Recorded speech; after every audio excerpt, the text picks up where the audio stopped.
Hey, what's going on guys? I'm Alex from Simple Mods and welcome back to another video. Now I'm finally getting around to starting my Mwave ModWars competition build. As you can see, I have the Thermaltake Core P3 case here next to me. I've actually had this case for the last 2 weeks or so. I haven't even had a chance to unbox it yet. So I'm going to be unboxing it in this video and I'm going to be putting it together, as I do believe it does come fairly disassembled. And then I'll give you guys a quick look at the case. Now before I dig into that, I just wanted to talk to you guys a bit more about the Mwave ModWars competition. So if you guys are not aware, the Mwave ModWars is a local Australian based case modding competition where 5 of Australia's best case modders are competing to become the Mwave ModWars champions. So it's definitely very exciting to be part of this competition. I'm looking forward on starting working on this build. I'm actually super excited to be working with the Thermaltake Core P3 case. I've been actually looking forward to this. It's just a shame I haven't had a chance to unbox the case. I've had it for 2 weeks and yeah, you can believe it, I haven't even unboxed it yet. So I'm going to be digging into that. Before I do that, I just want to thank Mwave for putting this competition together for us, as well as all the other sponsors, which is Thermaltake, Asus, HyperX, Intel, and Nvidia. So I hope you guys enjoy this really quick video, and yeah, stay tuned for more.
Alright guys, as you can see, the case is all fully assembled. I hope you enjoyed that quick assembly time lapse that I did, and then all the panning shots around the case that gave you a good look at what the case can offer. So I just wanted to talk a little bit about the case, a little bit of what I'm going to be doing to it for this build, and then just show you guys around the case a little bit. So as you can see, I do have it on this little swivel thing here, so I can just spin around and show you guys. Now I did take the acrylic panel off of it, and the acrylic panel is pretty easy to put it on.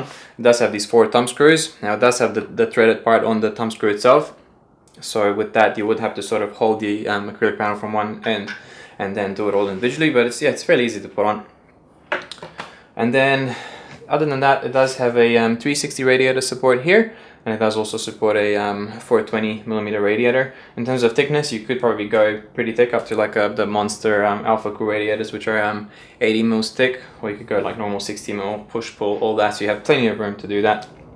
And then other than that, at the bottom here, it does have a bracket for your pump and res combo, so you can mount your pump and your reservoir on top of it straight onto this thing. Now if you do have a radiator that's quite thick and it comes all the way out and sort of fills this, then you can always get the brackets that mount straight onto the fans or onto the radiator, and then you can mount the pump and res combo that way. And then just at the bottom here, you have the power supply mount. So the power supply mount, just from the back, it's just your normal ATX power supply that you can fit in there, and it does have this bracket that holds it in. So you would probably just slide the power supply in and secure from the back, and then this bracket here would just hold it in place. Now just above that, it does have the graphics card tray. With the graphics cards, you can install them in sort of normally that slot into the motherboard, or you can install them vertically just up in front of the motherboard, which is what I'm going to be doing. Now in order to do that, it does come with a Pcie Extender.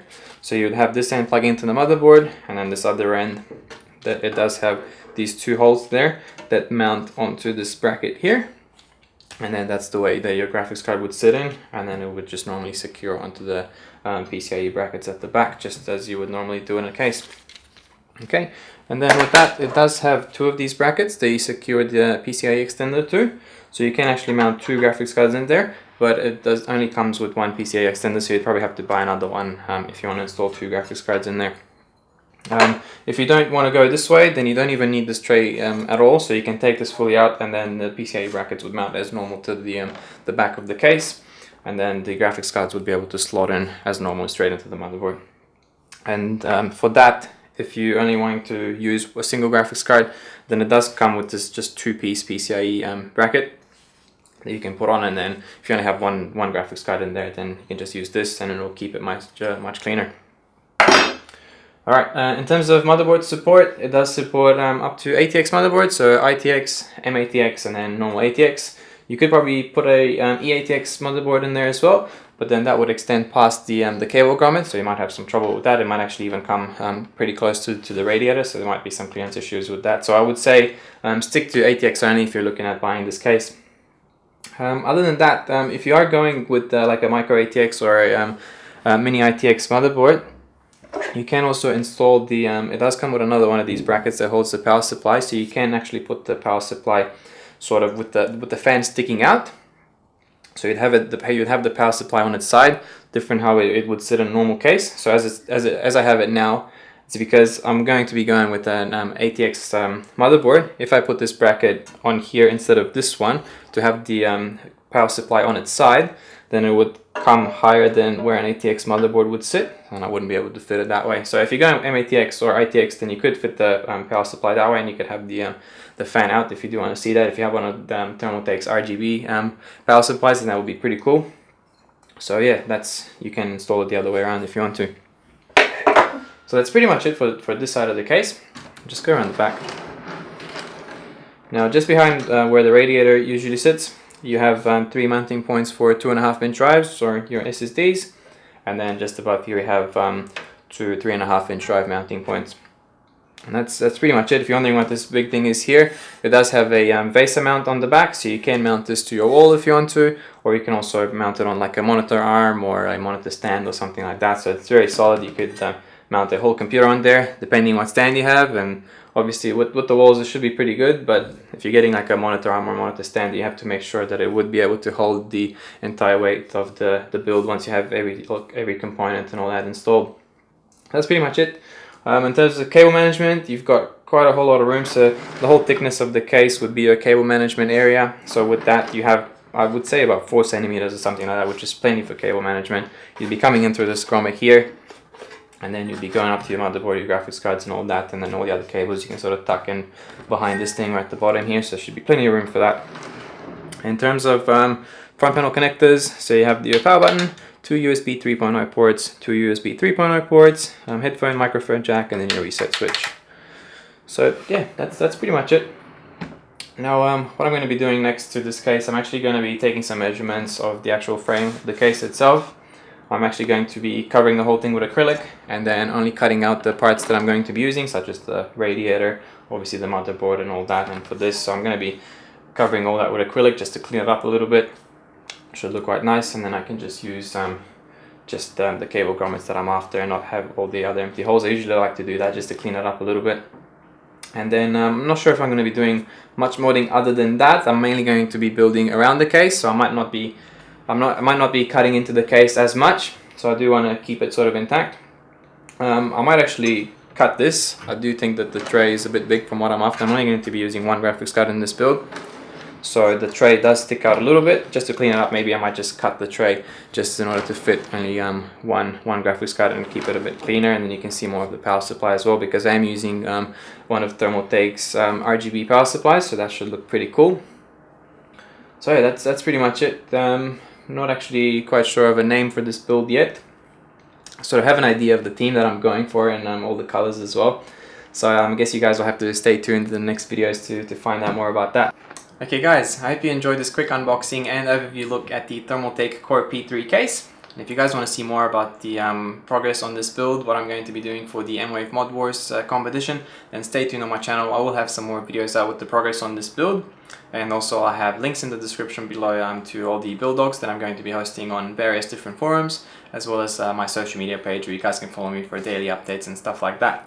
And also one final thing, if you are interested in purchasing this case, it does retail for around 169 Australian dollars here in Australia. And Mwave do actually have it listed for sale, so I'll put a link in the description below for that as well. So thank you very much for watching this video, and I'll see you in the next one.